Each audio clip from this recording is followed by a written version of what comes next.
Selamat siang Bu Sylvia, nama saya Rasali Tasman. Saya dari kelas jurusan manajemen, kelas bisnis analitik. Pada kesempatan kali ini saya ingin menjelaskan tentang tugas Excel saya. Di sini kita ada 3 spreadsheet. Yang akan pertama saya jelaskan adalah tentang health. Di bagian health ini kita ada 2 data, yaitu response dan quality. Namun yang hanya dapat saya hitung hanyalah quality, dikarenakan respons sepertinya terdapat data yang error, sehingga data tersebut tidak dapat saya hitung frekuensinya, karena datanya merupakan hanyalah nomor urutan dari 1 sampai 150, sehingga hal itu tidak bisa saya hitung.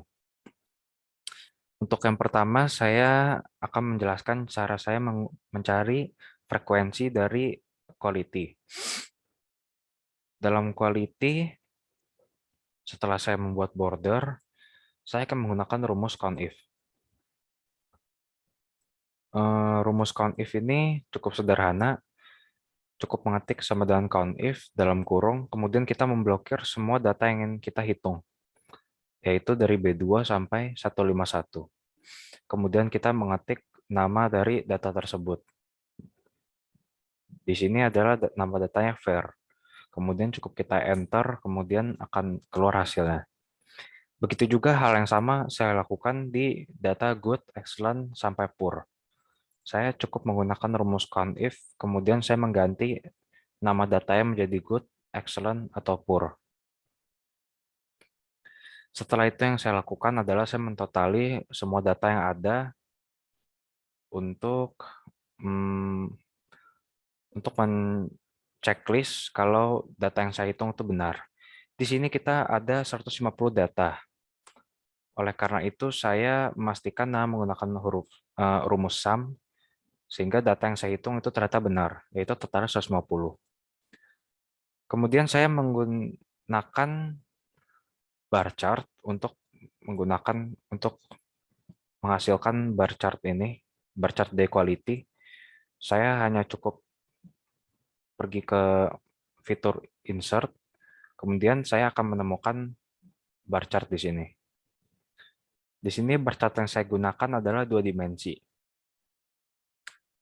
Setelah itu kita akan lanjut ke sheet kedua, yaitu tentang health living. Di sini di health living ada 4 data yang bisa kita hitung, dari healthy, FV, exercise, sampai smoking. Yang pertama saya lakukan adalah saya akan menggunakan deskriptif statistik. Deskriptif statistik dapat kita buat melalui fitur data analisis. Data analisis ini dapat kita aktifkan melalui menu option, kemudian add-ins. Untuk deskriptif statistik, kita hanya perlu mengetik OK. Kemudian di sini sudah terlihat saya memblokir semua data yang ingin saya hitung dari healthy sampai smoking. Kemudian yang saya lakukan adalah saya mengklik output range. Kemudian tujuan output range adalah sebagai tempat untuk menentukan di mana letak deskriptif statistik itu terletak. Kemudian saya hanya perlu mengetik. Sebelum itu saya juga harus mencentang summary statistik agar statistik itu muncul. Setelah saya menyelesaikan ini semua, saya akan mengetik OK dan kemudian akan muncul deskriptif statistik seperti yang terlihat di screen saya. Dari sini kita dapat mengetahui mean, median, modus, sampai dengan standar deviasi. Setelah itu saya akan menuju ke histogram. Histogram saya juga menggunakan cara yang sama, yaitu dengan menggunakan data analisis. Di sini ada fitur histogram, kita hanya perlu mengklik OK. Kemudian sama juga dengan yang tadi, di sini saya membuat 4 histogram dari health sampai smoking. Yang pertama tentu saya akan memblok data yang ada dari healthy, kemudian saya menggunakan output range juga, dan kemudian saya akan mencentang chart output. Tujuan saya mencentang chart output adalah agar terlihat chart yang ada di screen saya saat ini. Di sini dapat terlihat saya membuat 4 histogram dengan data yang berbeda-beda. Setelah itu, kita akan menuju ke Sharpe ratio. Di sini dikarenakan ada 4 data yang saya hitung, jadi tentu saja saya menghitung 4 data juga. Di sini rumus yang saya gunakan adalah sama dengan dalam kurung, kemudian tanda kurung lagi yang kedua, kemudian saya akan mengurangi min dengan nomor 4. Nomor 4 ini berasal dari soal yang diberikan, yaitu Sharpe ratio 4%. Kemudian saya akan membagi tersebut dengan standar deviasi. Maka muncullah hasilnya 23,2338. Hal yang sama juga saya lakukan ke 3 data di bawah ini. Saya menggunakan rumus yang sama, yaitu sama dengan dalam kurung lagi, min dari kolom FB dikurangi 4, kemudian kita bagi dengan standar deviasi yang ada di kolom FB. Dapat terlihat dari rumus yang saya gunakan, saya menggunakan rumus yang sama juga untuk exercise dan smoking. Setelah itu, saya akan membuat correlation. Correlation ini kita juga menggunakan data analisis. Mungkin jika datanya hanya ada 2, saya dapat langsung menginput rumus manual. Namun dikarenakan di sini ada 4 data, jadi saya harus menggunakan data analisis. Di sini kita dapat menemukan menu correlation di analysis tools. Caranya juga cukup sama dengan cara-cara sebelumnya. Kita hanya perlu memblokir keempat data tersebut dari awal sampai akhir.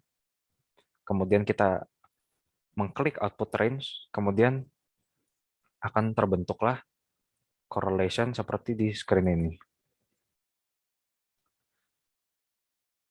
Dan yang terakhir adalah z-score. Dalam z-score ini, kita akan menghitung berdasarkan menggunakan deskriptif statistik yang ada di screen saya. Rumusnya sebenarnya cukup sama sedikit dengan Sharpe ratio yang tadi kita hitung. Caranya adalah sama dengan buka kurung, hasil minimum kita kurangi dengan min, kemudian tutup kurung, kemudian kita bagi lagi dengan standar deviasi. Maka terciptalah hasil z-score untuk minimum.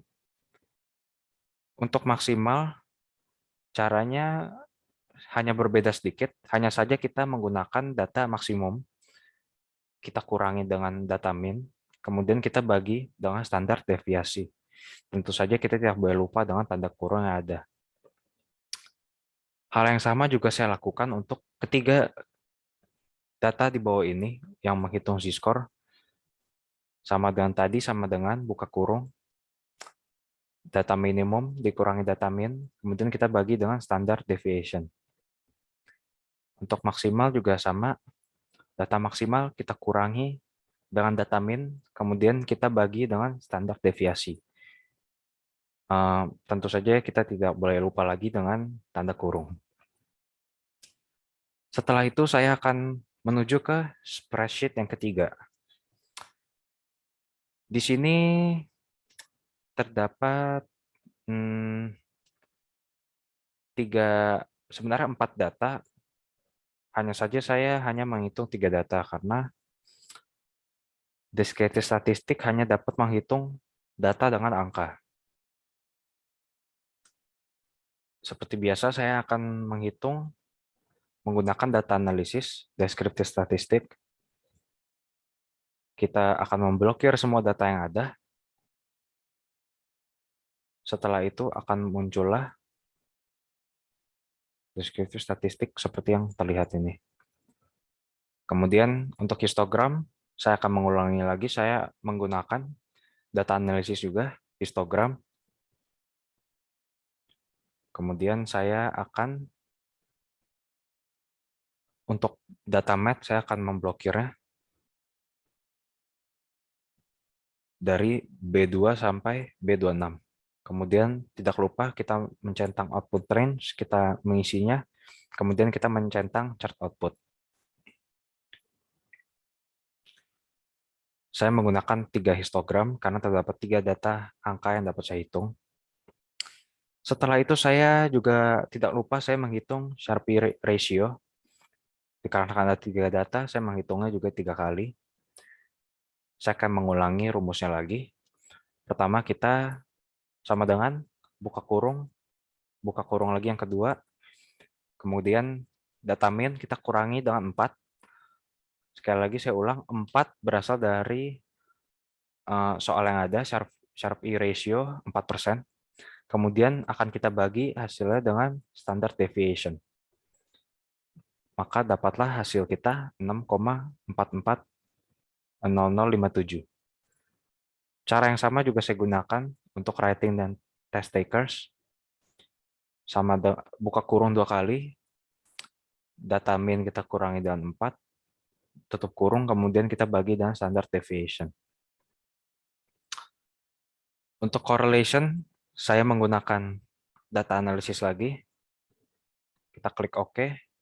Kemudian kita menginput semua data dari ketiga data ini, math writing dan test takers. Kita memblokir semua. Kemudian tidak lupa kita menggunakan output range. Maka keluarlah hasil ini. Dan untuk z-score, saya juga menggunakan rumus yang sama seperti di spreadsheet sebelumnya. Sama dengan buka kurung, data minimum kita kurangi dengan data min, tutup kurung, kemudian kita bagi dengan standard deviation. Untuk maksimal, kita menggunakan data maksimum, kita kurangi dengan data min, tutup kurung, kemudian kita bagi dengan standard deviation. Hal yang sama juga saya terapkan ke 2 data terakhir. Sekian dari tugas saya ini. Sebelumnya saya ingin mohon maaf apabila ada kekurangan dari hasil video saya. Segala kritik akan saya terima. Terima kasih Bu Sylvia sudah memberikan saya kesempatan untuk membuat video ini. Terima kasih dan selamat siang.